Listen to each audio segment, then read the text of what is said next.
Assalamualaikum warahmatullahi wabarakatuh. Para hadirin yang saya hormati, terutama kepada dosen pengampu mata kuliah Pendidikan Multikultural dan Moderasi Beragama, yaitu Bapak Dr. Ahsin Ridho, MPDI.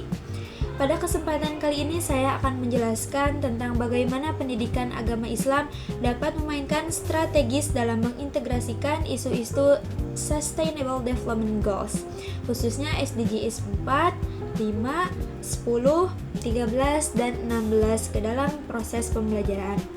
Kajian kali ini disusun berdasarkan dokumen integrasi SDGs dalam pembelajaran PAI yang menjadi dasar analisis kita pada hari ini. Langsung saja, yaitu peran strategis PAI dalam mewujudkan tujuan pembangunan berkelanjutan. Latar belakang dan misi memaparkan peran strategis PAI dalam mewujudkan Sustainable Goals atau SDGs sebagai agenda moral kemanusiaan global. Sustainable Development Goals bukan sekedar isu global, tetapi merupakan agenda moral kemanusiaan. Di sisi lain, pendidikan agama Islam memiliki mandat profetik untuk membentuk manusia yang beriman, berilmu, berkeadilan, dan berperadaban. Yang ketiga ada keniscayaan teologis.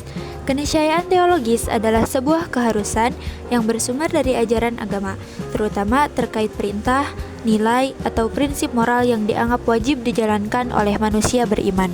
Keniscayaan berarti sesuatu yang harus ada atau tidak bisa dihindari, sedangkan teologis merujuk pada dasar-dasar keagamaan atau ketuhanan. Contoh dalam konteks PAI dan SDGs mengintegrasikan nilai-nilai SDGs atau keadilan, pendidikan berkualitas, menghapus kemiskinan, kesehatan, dan lain sebagainya. Disebut sebagai keniscayaan teologis karena Islam memerintahkan keadilan sejalan dengan SDGs tentang kesetaraan. Islam memerintahkan menuntut ilmu sejalan dengan SDGs tentang pendidikan, dan Islam memerintahkan menjaga kehidupan sejalan dengan SDGs tentang kesehatan.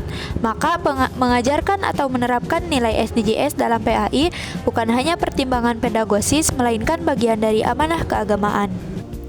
5 isu SDGs yang relevan dalam PAI. Yang pertama, pendidikan yang berkualitas. Yang kedua, kesetaraan gender.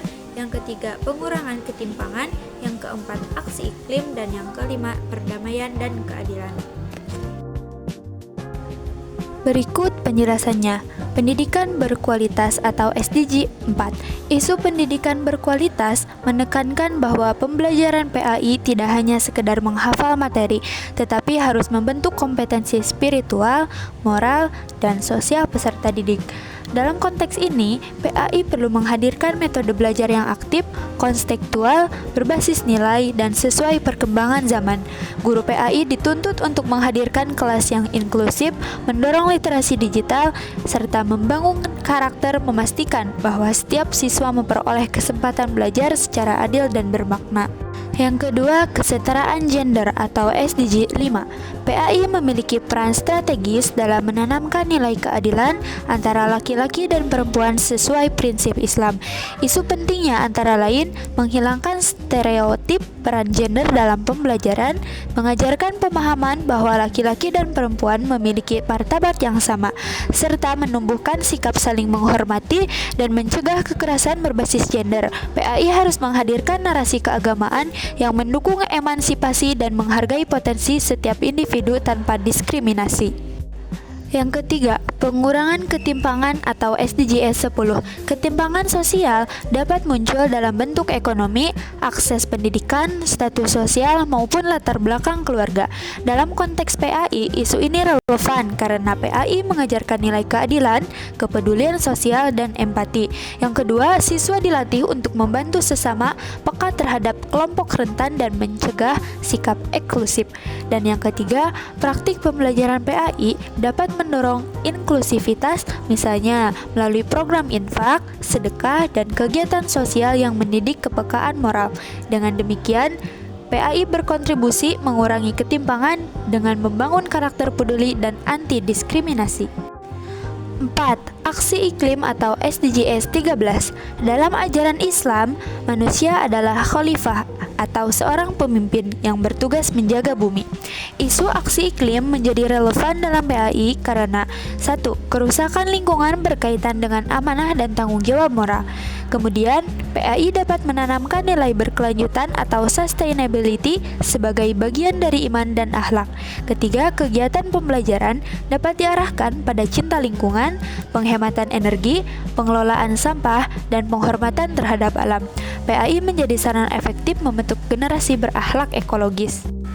5. Perdamaian atau keadilan dalam SDGs 16. Ajaran Islam sangat menekankan nilai damai atau salam, keadilan, dan anti kekerasan. Dalam PAI, isu ini diwujudkan melalui 1. Pendidikan karakter yang menumbuhkan sikap toleran, anti-bullying, dan menghargai keragaman. Yang kedua, penguatan kemampuan resolusi konflik pada siswa. Yang ketiga, pembelajaran tentang nilai kejujuran, amanah, dan etika sosial. Yang keempat, mendorong siswa untuk berpartisipasi dalam budaya sekolah yang adil dan harmonis. PAI berfungsi sebagai fondasi moral untuk mewujudkan sekolah yang damai dan berkeadilan. Oke, next, model integrasi pembelajaran. Yang pertama, project based learning, kedua, case based learning, ketiga, kontekstualisasi dalil, dan yang terakhir, yang keempat, kolaborasi lintas disiplin. Project Based Learning atau PJBL mengintegrasikan pembelajaran PAI melalui proyek nyata yang dikerjakan siswa untuk memecahkan masalah kehidupan sehari-hari. Ciri khasnya, siswa aktif merancang, melaksanakan, dan menyajikan proyek. Kedua, guru menjadikan fasilitator bukan pemberi materi satu arah. Yang ketiga, penilaian fokus pada proses, kreativitas, kerjasama, dan hasil produk. Contoh penerapan dalam PAI yaitu proyek gerakan Jumat Sedekah untuk memahami konsep solidaritas sosial, desain kampanye digital bertema akhlak mulia atau literasi Al-Quran, dan yang terakhir proyek pembuatan kompos atau tanam pohon sebagai implementasi nilai Khalifah fil ard atau tanggung jawab ekologis. Yang kedua ada based learning atau CBL. Ini menggunakan kasus-kasus nyata atau simulasi untuk dianalisa siswa sehingga mereka belajar menerapkan nilai-nilai agama dalam konteks real. Langkah umum, guru memberikan kasus, misal konflik antar teman, cyberbullying, ketidakjujuran, ketimpangan sosial. Yang kedua, siswa menganalisis sebab dan akibat tersebut. Dan yang ketiga, siswa mengaitkan kasus dengan ajaran Islam, kemudian siswa merumuskan solusi atau keputusan moral. Contoh nyata dalam PAI, kasus penipuan online dibahas dengan dalil tentang kejujuran dan larangan goror. Yang kedua ada kasus perundungan di sekolah dikaitkan dengan ajaran tasamuh atau toleransi dan larangan menyakiti sesama. Ketiga, kontekstualisasi dalil.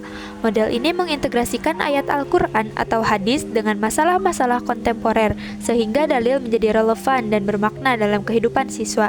Prinsip utamanya, dalil tidak hanya dihafal tetapi dipahami anaknya. Guru mengaitkan dalil dengan fenomena sosial, lingkungan, digital, atau psikologis.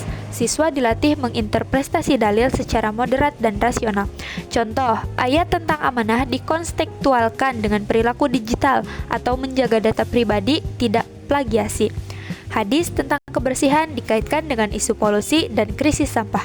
Dan yang terakhir, ayat tentang keadilan dikaitkan dengan isu kesetaraan gender dan anti diskriminasi.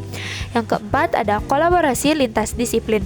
Model ini dihubungkan dengan mata pelajaran lain sehingga pembelajaran lebih holistik dan kaya perspektif.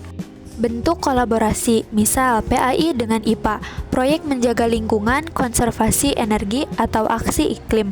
Kemudian PAI dengan IPS, diskusi tentang keadilan sosial, sejarah dakwah, toleransi, dan keragaman budaya. PAI dengan bahasa Indonesia, menulis esai nilai-nilai moral atau membuat pidato dakwah. Kemudian PAI dan informatika, literasi digital Islami, desain konten dakwah yang kreatif. Tujuannya untuk menghilangkan kesan bahwa PAI berdiri sendiri, menguatkan nilai-nilai agama dalam konteks sains, sosial, dan teknologi, kemudian mengajarkan kolaborasi empati dan pemecahan masalah multidisipliner. Oke teman-teman, jadi kesimpulannya pada intinya integrasi SDGs adalah upaya membangun generasi yang religius, yang berkeadaban, dan peduli terhadap lingkungan. Oke teman-teman, dicukupkan sekian presentasi dari saya. Mohon maaf apabila banyak kesalahan. Wassalamualaikum warahmatullahi wabarakatuh.